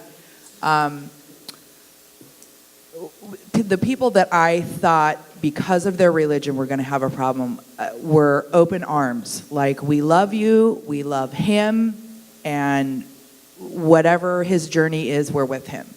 And then there were people that I thought would have no problem with it, who In my post, I said, if you have a problem with this, just unfriend me so that I know and we're done, over with. And of course, instead of doing that, they just went around and just talked to people about what awful parents we were and how could we do this, and we're giving into Satan's temptation and all that. So I guess the point is you never know. The Mormon family that we grew up next door to that I thought for sure was going to have a problem, no problem. My best friend from high school had an issue. So it's strange. Speaking for both me and my sister, because we're both from the same family, duh. Being raised somewhat Catholic didn't have an effect on us. And I say that somewhat, it's because we hardly went to church. We believe in, sinners. Religion didn't really play a big part into who we are and what we grew up into. It was never used, well, actually, by some family members who are now Christians. It is used as a tool for hate, but we just slide that shit off and live our normal lives, because religion shouldn't be used as a tool for hate. It should be used as a tool for love, acceptance, and in some people, tranquility. But being raised Catholic didn't really have a negative effect on us, because we hardly went to church, and most people who, basically. And those family members that constantly went to church never had a problem with us, so, and that's the end. I'm going to preach to the choir. Okay, so growing up, as I said before, I grew up conservative with my mother and my dad, And as you grow up, you think religion is that thing where either you love it or you hate it, and it's because of the people in it, like we've all have agreed. And I have a quote that I made up that I like to say to people whenever they like to use religion or anything to be or a generation gap, to use that excuse to be bigoted or discriminatory. If I could teach my 80-year-old grandma to use an iPhone 7, you can open your mind and accept and love someone for who they are. So I personally don't practice religion, but people have used religion as an scapegoat to become a bad person. And at the end of the day, it's not religion. It's the soul. It's the person. So there's nothing wrong with being part of the LGBT community and being religious if that's what you choose to be. I, for one, grew up in a family that's more atheist, and they didn't really believe in God. Like, their past families were highly religious, and that threw them off against religion. So I was never really brought into it or knowing like what it was. And I explored that to myself. I am religious. I identify as Christian. I go to church and everything with my friend Ambi, if you know her. But I found religion on my own, and like through the suicidal attempts and everything, I feel like religion gave me hope to actually live, and like saying that there's a plan for me. I'm like, there must be, and then why the hell am I here? But yeah, for me, it was a beacon of hope. But yeah. So I strongly dislike when people use religion as an excuse. I grew up in the Mormon and Catholic Church, and my perception of it is God is accepting of everyone. It doesn't entail who, right? So why are you being so ignorant and such? Like, it's just very frustrating. But yes, I'm like, who are we to deny anyone their happiness? That's the way I like to explain it to other people. I'm like, no, everyone deserves happiness. So my family is Mormon. Well, my mom's side of the family mostly. And then my dad's side of the family, I feel like their religion never really played an effect with me. But the Mormon side did, because I was raised in that religion. We went very, very often. We didn't really miss any days. I went to high school where we had a seminary class in the morning at like 5:45, 6 o'clock in the morning, Monday through Friday. It was a lot. But I was very active in the church, and I continued being active even when I came out as being gay, because obviously I live at home. Now that I'm on my own, I don't practice the religion, but I respect the religion, especially because it's my family. It's like that's what holds near and dear. When things come out and announcements happen, I am totally understanding and excited with them. Kind of like right now, they just announced that the Mormon Church is going to be building a temple in Russia, which I'm a little shook by that, but very happy. Like my mom showed me the video of the announcement. I'm like, oh, holy crap! Like awesome. I don't know what else to say with that. But for me, in my experience, religion doesn't play that factor that I think everyone thinks it does too. Yes, sometimes people use the religion as a tool of hate, but I did my own research here on COS, and I think also as the generation I did my research on. But it was a question I asked, and it was what their religious beliefs were. And based on their religious beliefs and the way they answered questions about how they viewed the LGBT community, I was shocked that no matter what religion, whether it was Catholic, Christian, agnostic, atheist, it did not change the way people responded. And I think it's just because we're starting to reach that point where people can respect the religion and respect people's lives, and that's not going to change the way they view things. And I think we're slowly growing into this community that will be more understanding. Okay. Grandma, I love you. Remember that. I'm just kidding. I still love you.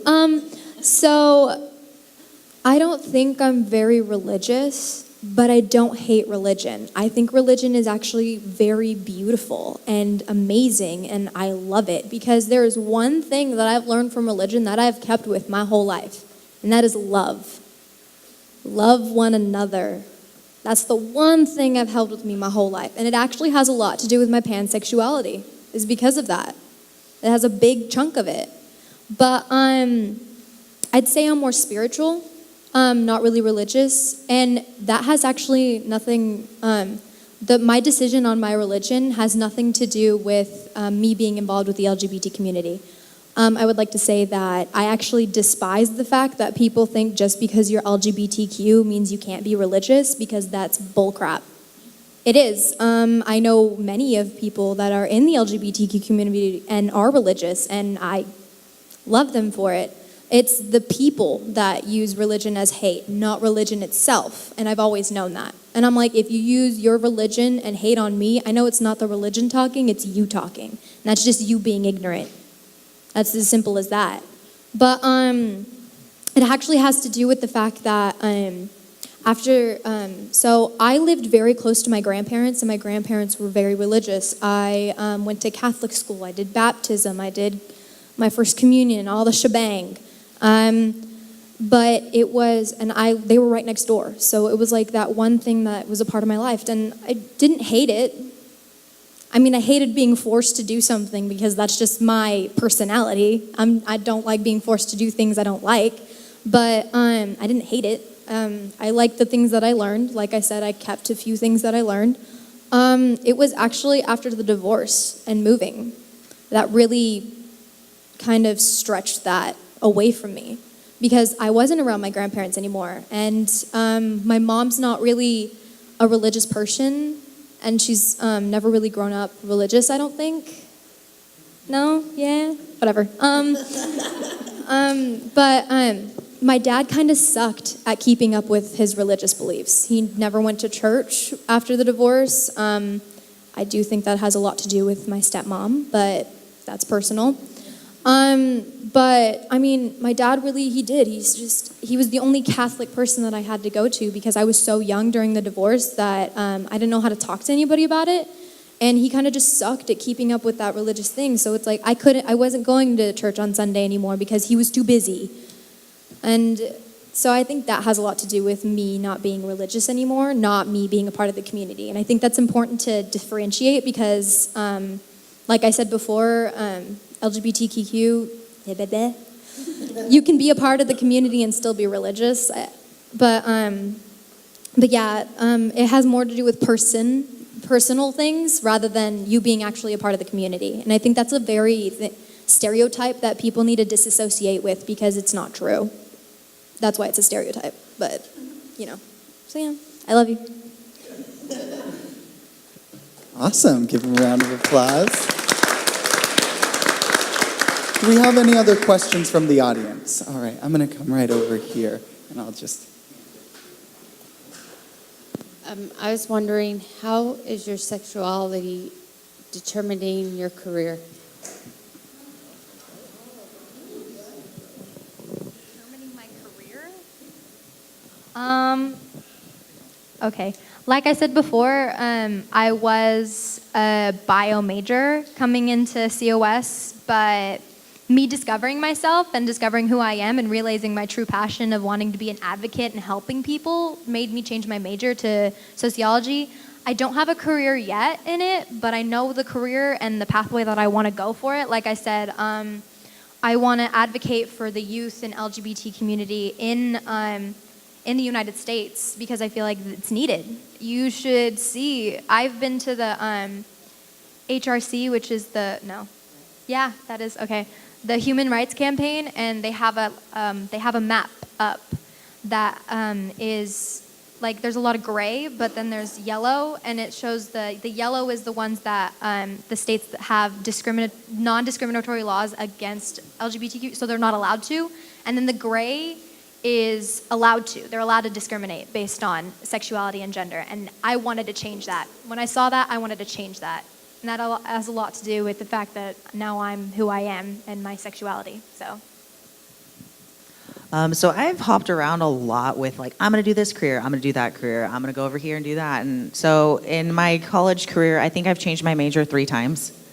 I was like, I'm going to be a doctor. And then I was like, no, I can't do that. That's, no, thank you. And so then I was talking with my sister who's like, well, you seem like you can really do a lot for people and have that skill to communicate with people. So maybe social work. I'm like, okay, let me try that. And that's where I started like hopping into the sociology classes, the psychology classes. And then when I came to terms with being trans, and immediately it was like, people need help. They need help with this. And, that's really what made me say, this is what I'm going to do. And so knowing that the only gender therapist in our area is in Fresno, that kind of shows that there's a demand. So finding a career where they're like, we need more, in a sense, is A, job security, and B, I am excited because then I can be part of that new group of people who are finding how to help a community. So that's kind of where now I'm at, and I'm pretty sure I'm not going to move again with my choice because I can't imagine doing anything else but that. And that's where it's like, my mom gets mad at me because she's like, you don't have to, be visible. You don't have to share all this stuff about yourself. I'm like, yeah, but if I don't, then who will? So it's like, I accept being that person for people to come to and talk to because everybody needs somebody, because somebody could be questioning their gender or their sexual orientation. Unless somebody they meet that kind of has that similar identity, they're not going to know.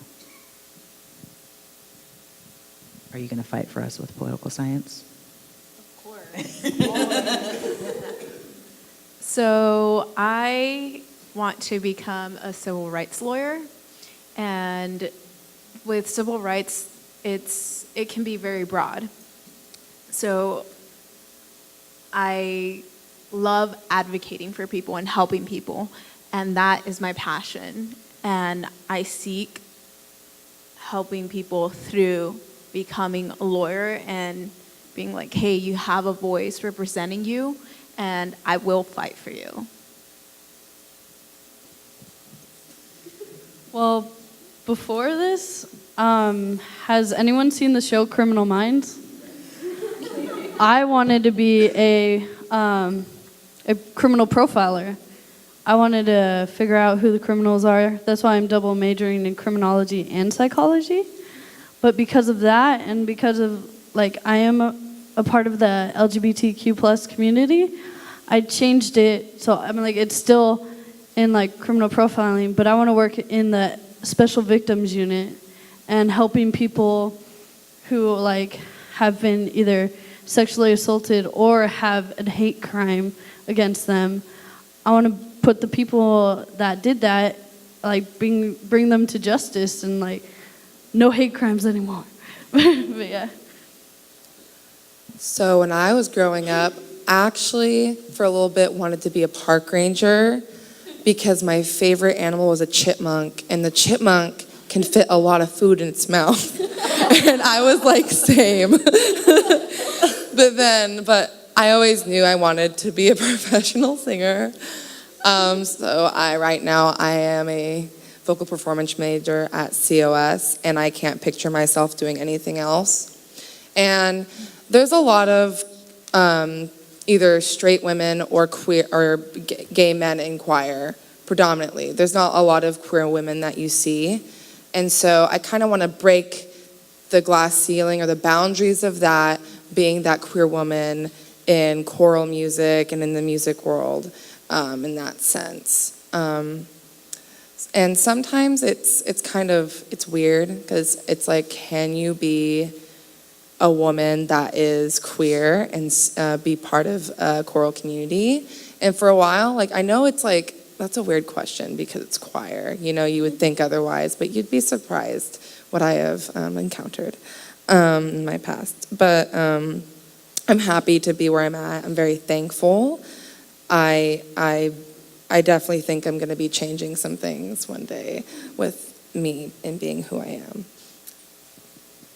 Like Kerrigan said, there's not that many trans women who are singers. I sing and I'm a music major, and I just want to be the first like trans songwriter and write songs for like Lady Gaga and stuff. So like I want to have like this trans or trans boy like see on TV and me performing a song and be like, oh, so a trans person can write a song, or a trans person can be a pop star. So I want to be that voice for them. For myself, just like Bree, I was actually, coming into COS, I was actually a bio major. But I said, fuck that, because I don't really want to go through all the math and all the sciences. I did it in high school and I don't want to do it again. So it actually took a long time to figure out what I wanted to do, and it wasn't until before I actually came to COS, I actually went to another community college in Northern California, next to Sacramento, the city is called Rockland, but the college is Sierra College, and that's when I first took a sociology class, and I actually really loved it. So it took a while for me to get into the sociology program here at COS because I didn't really know I kind of knew what it was up north, but back down here I was just like, I was kind of lost. So I currently am a sociology major, but I actually want to become a doctor and advocate for the queer people of color because like I have said, my culture and my heritage does play a really important part, so I want to advocate for the trans women of color, the queer people of color in general, just helping them out. I'm stumbling, sorry. Choosing a career in the medicine, I still don't know because I'm not sure if I want to become a general physician and work at the LA LGBT Center, or just be a doctor that my clientele is mostly LGBT people, or become a plastic surgeon and helping out trans women get their surgeries, like their FFS or their breast implants or stuff like that, or become a cardiologist or a neurologist.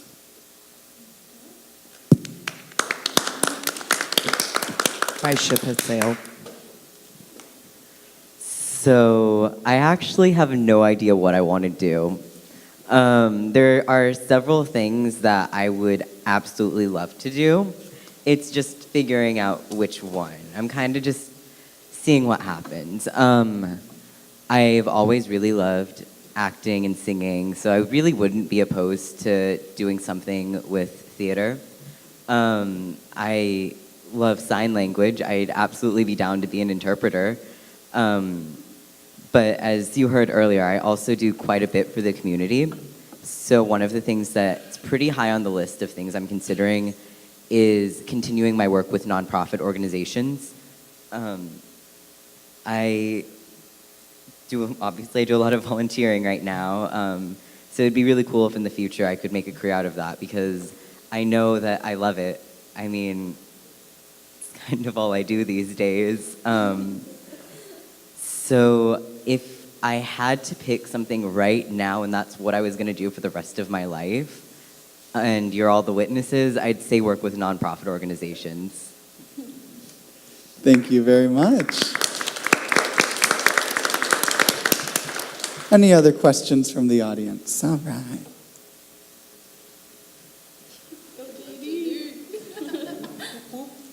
Hi, I'm a high school teacher, and I often find or hear kids using the word gay a lot as a word to describe something that is stupid. And I remember being in elementary school and hearing that word used that way. I hear a lot of other things. And usually when I intervene is when I hear kids using words that are attacks on people rather than when kids are interacting with each other, but when they're using words that describe other people. And usually when I hear that, and like I said, the word that I hear the most is gay, and usually when I hear it, I step in and say, hey, you know that word doesn't necessarily have, I say, that word can have a negative connotation, and the way in which you used it isn't very appropriate. And so I go into it a little bit more, and sometimes conversations will happen, or sometimes I'll ask kids why they chose to use that word. But I feel like I need, I don't want new material. Gosh, that makes it sound terrible, sort of. But what would you say as an intervener? I would just love to hear from you, because I encounter it all the time. I will unhappily admit that I used to be one of those kids. Not proud of it. Realized my mistakes. That's because, whatever. But I get where you're coming from, because I hear it a lot too. I think it has to do a lot with the fact that we live in a world that's very socially masculine. And when they use gay, they use it as a term of sissy. Like, that boy is being girly, so I'm gonna call him gay because it's derogative to be gay, so they'll stop being a sissy and go back to the masculine norms that society wants them to be in.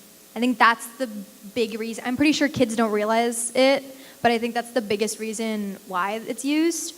I think an alternative word is just dumb, stupid, go back to the basics. You don't,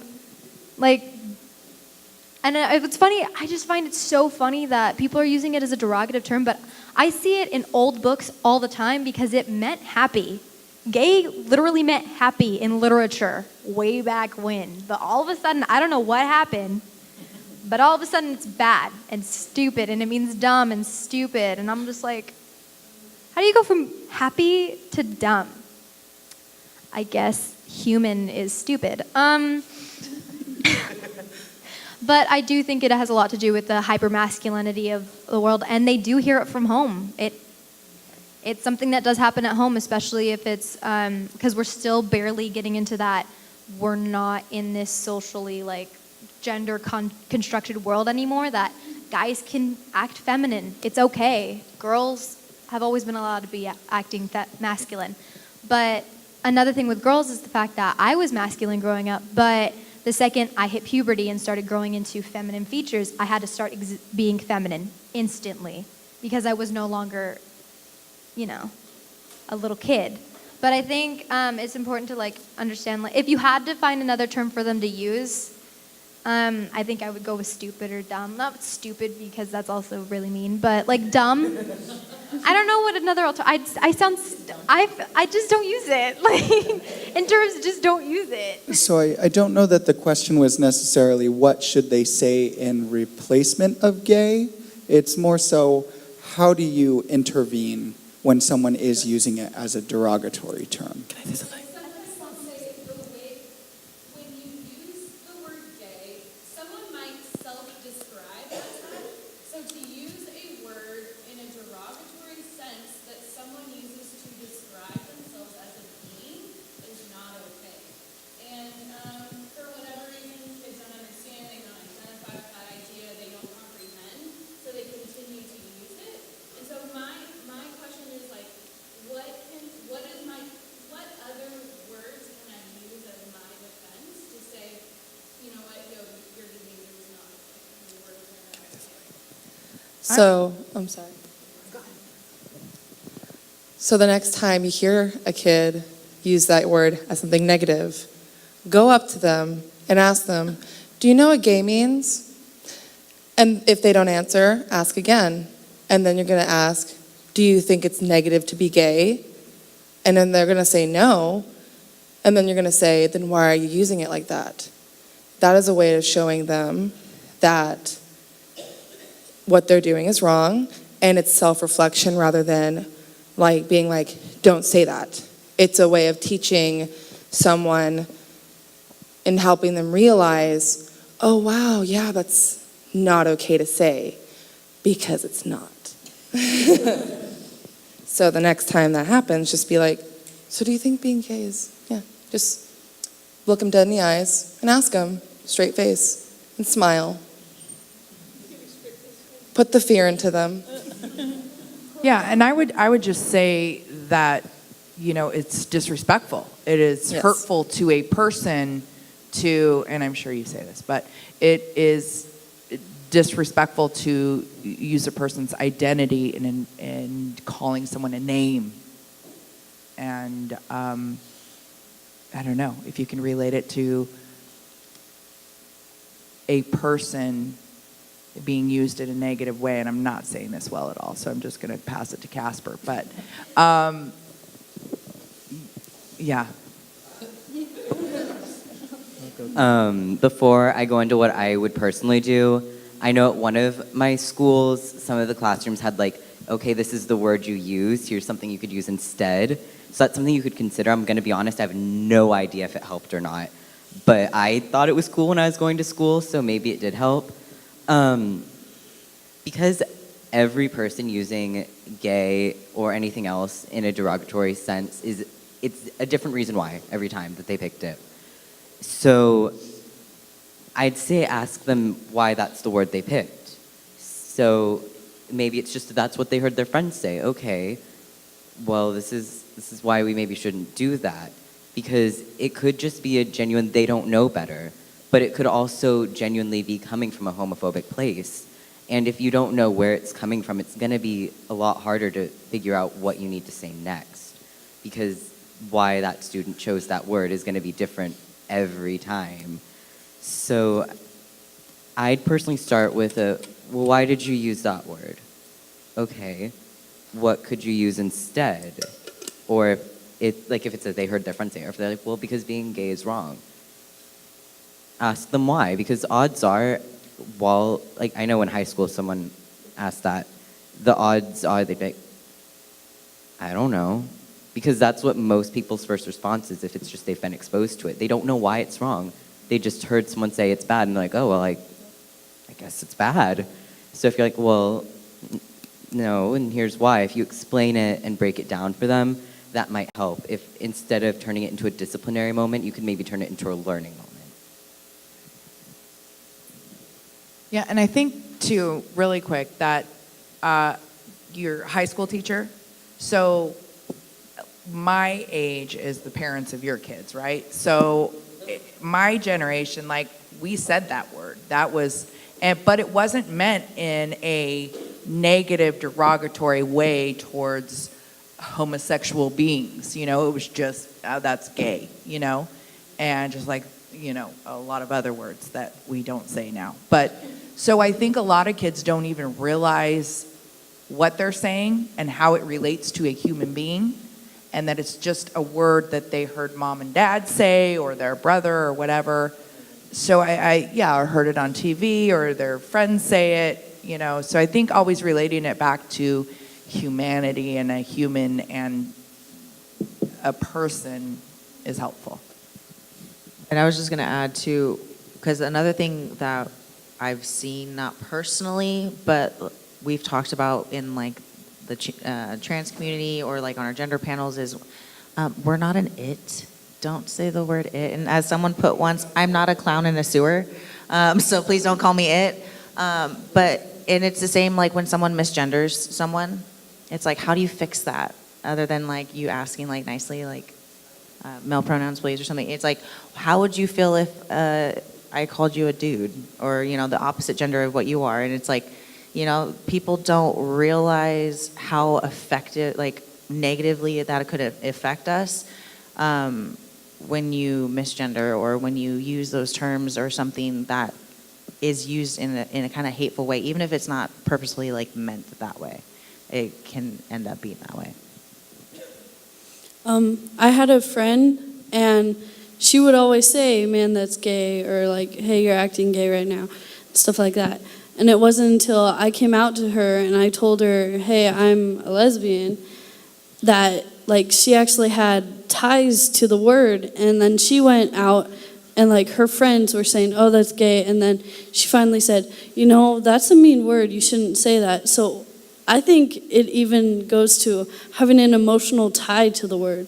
You need to know, you need to have experience, like either know someone who is like gay or to at least like know about it. What does it mean like for those people and how does that word affect them? Like that affected my friendship with her, knowing that she defended me and that word, like, I don't know, it made our friendship stronger, but yeah.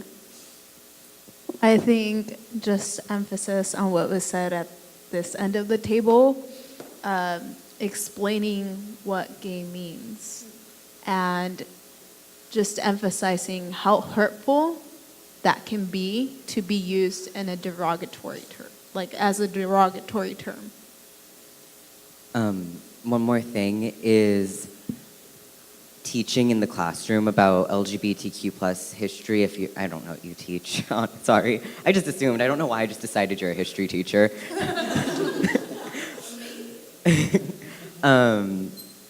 If you're able to tie it into the subject you teach, so if you're an English teacher, if you maybe literature, if you're a math teacher, I don't know. I'm sure you're smart. You'll find a way. Just integrating it into the classroom could help because then in a safe environment, you're exposing students to just like, hey, look, this is a totally normal thing. You could post about events going on, like at the source. I know that the group that I had mentioned earlier that I was going to at that church, I saw one of my past teachers there. She's a history teacher. That's why I assumed you were a history teacher. Just like little things, just slipping them in when there isn't a problem going on can be very helpful because then you're exposing and educating students without something having to happen. It's just kind of just naturally there, and that's going to really help normalize things in the classroom. Thank you very much. Now, if I can add on, just to kind of round that off and kind of add my little 2 cents in there. As far as me working with I work with college kids, or students, not kids, adults, right? And I've worked with children ranging from 8 years old to 17 years old. I think that overall, just life experience, we recognize that we don't want to feel belittled. We don't want to feel like we are dumb in front of people, even if we said something really dumb like, that's gay, right? And so my approach to it all really is, I think, personalizing it. I mean, I guess in that instance, I kind of have an advantage being gay. But in the sense, going the route of almost kind of addressing it right away, like, hey, I really don't like that word. I really don't like it in the space that we are in. But then allowing for a moment to expand, right? And allowing for a moment to encourage empathy, right? That person might not be gay. And so they're not going to understand exactly what a gay person experience is, or a trans person, or a gender fluid person, and so on. But they might understand in the sense of, have you ever felt like someone targeted you because of something that you can't help, right? Maybe they're a person of color, maybe they are a woman, maybe they are in the LGBTQ plus community, and think about how that makes you feel, right? Do you want to hang around these people? What do you want to do, right? Whether it's violent or I want to say angry words at this person is besides the point, right? Look at how that made you feel, right? You don't know anyone in this room whether or not they're going through that. And so we need to recognize that our language can impact the people around us, and just as much as I want to protect you, I want to protect somebody else that we may not know about in here. So that's the approach that I would take, and I think also with everything that everyone mentioned is really just kind of personalizing, and yeah, I try to avoid belittling people, I mean, unless they really need it. We have time for one more question. So Isaac in the back has a card, and I think he wants to share. Okay, so for someone who is questioning where they fall on the spectrum in regards to sexuality, what advice do you have? Good question. I like that question because I like the word spectrum. Makes me happy. Advice. I would say really go into terminology and look up things for yourself, because that's where I really determined who I was. The internet is my best friend. That's a lie, but the internet is a really good resource for people that are questioning. So it's like, you have to take a time for yourself and realize what you like and what you don't like, and who you want to see and who you don't want to see, whether they're male, female, trans, gender fluid, non-binary, or if you even feel anything at all. If you're ace, that's okay. But yeah, I think looking it up on the internet is probably that's how I learned. Also with Pride Club, like coming to these things here, it's like, oh, I totally relate with me. It's like, say I was questioning and I was looking at Kerrigan and with the way she was talking about bisexuality, I'm like, oh my gosh, I totally relate with that. Then you can go and talk to Kerrigan afterwards and really learn what the term is, and then be like, oh my gosh, that's me. Or, oh my gosh, that's not really me, but it's kind of me. And then go from there. So it's like meeting people, the internet, and like going to events like this, and like joining Pride Club. Join Pride Club. Joining Pride Club is really something that can really help you discover who you are and try to figure out who your authentic self is.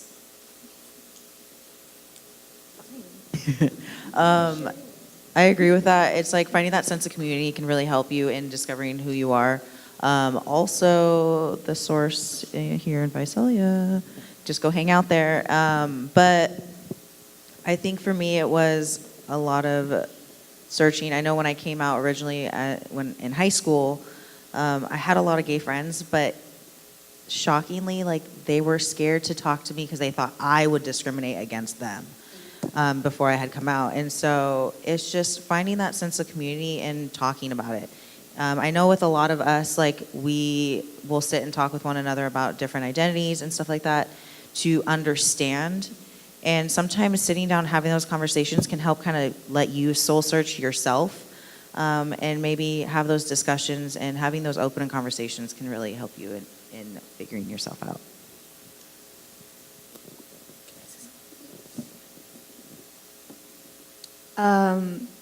Personally, I've learned what sexuality and genders there are on the spectrum, from Pride Club, conferences that I've been to, and conversations that I've had.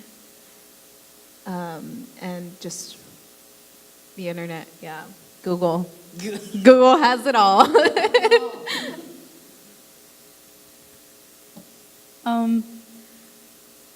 Not to mean this in a bad way, but like exploring. You need to explore. Like sometimes it takes kissing a guy and sometimes it takes kissing a girl to figure out, hey, I don't like this, or hey, oh, I want this. Like sometimes it takes that. And like if you like dressing up like more masculine, do that. Try it out and be like, I don't like the way my legs touch in a dress. Don't wear a dress. Like it just takes you trying. You gotta explore. You gotta put yourself out there. You gotta just be you. I'm like, you are you. Like Dr. Seuss says, you are you. It's truer than true. No one in the world is youer than you. I completely agree with all these beautiful people. Honestly, I would not know myself as much as I do if I didn't go out there and experience things. Yeah, Google has the answers. Yeah, but honestly, you're never gonna actually really know yourself unless you experience things. And no, I'm not talking about, oh, let's go have sex and maybe I'll figure it out. No, you don't have to have sex to figure it out, you know? Have sex when you're ready, dude. Like, sex is awesome. Just, yeah. Have sex when you want to have sex, girl. But yeah, if you can't live through yourself, live through people. Ask questions, make new friends, get involved, read a book, if you want a good LGBT film, Itty Bitty Titty Committee is a really good movie, and it's amazing. If you want more about that movie, come talk to me. It's an amazing movie. So if you're curious, queer and questioning, watch that movie. Not sponsored. If anybody's like struggling with their gender, like, yeah, like what Jenna said, like explore stuff. Like if you're scared to like go out as a girl, like try at home, like put on some makeup, put on a wig, put on a dress, look fucking fierce and work it.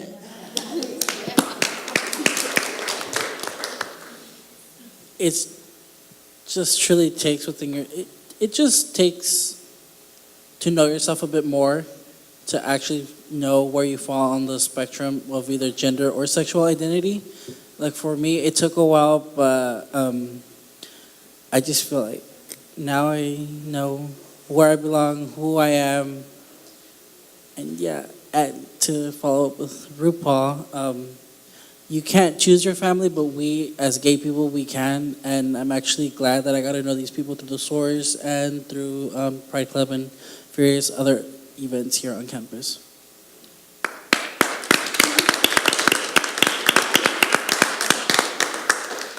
So I think that is the best part of the Q for queer is that you don't have to label yourself.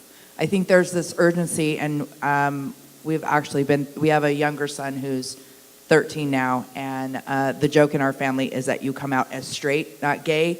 And so for the longest time, he was 11, and came to us and told us he was gay, and we're like, okay, but you've been hitting on women since you were 2 years old, so whatever.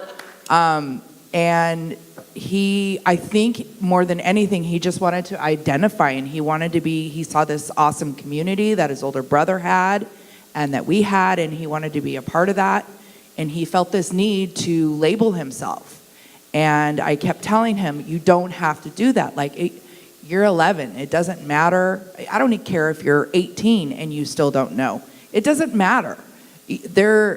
if we could just get rid of all these labels and not have to have them, we wouldn't have any of these problems. And life would be so much easier. But the reality is we do. So Q for queer, and who cares about the rest? And figure it out as you go.